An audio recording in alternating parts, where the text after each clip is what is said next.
The one and only candidate for Caddo Parish Superintendent was interviewed today by the school board. In tonight's top story, despite community efforts to pause the search for superintendent, the Caddo Parish School Board moved forward today. NBC6's Miriam Samake was at today's meeting and joins us live in studio with the latest. Hi, Miriam. Well, hi, Alex. Today's school board meeting was full of concerned citizens, city leaders, and board members. There was much debate on whether or not this interview would even happen.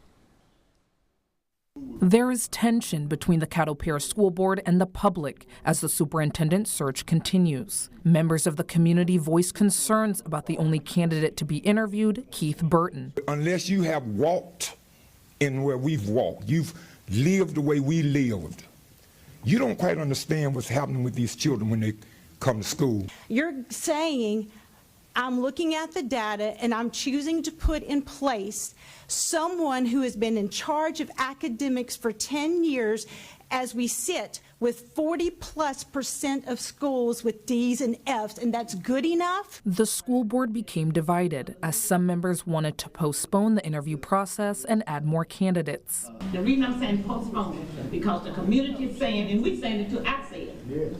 I voted no, that we needed to interview more than one. But other board members said it was a fair process, with Burton earning the most votes. The candidate that was selected had nearly twice the score of the second candidate.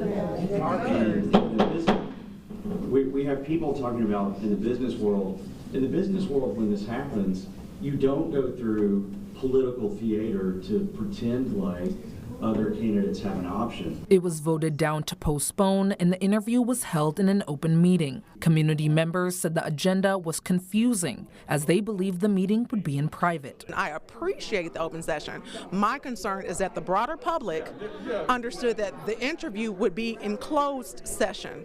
So when you switch midstream, give adequate notice. During the interview, Burton spoke on rebuilding community trust, failing schools, and early childhood education. For the last 11 years, I've served you as our Chief Academic Officer, and I'm very proud of our team's work and what we've accomplished, not for a certain group of kids, but for all kids. The next meeting is scheduled for September 17th. We'll have to wait and see if another vote or another interview may happen. Alex? All right, good reporting. Thank you, Miriam.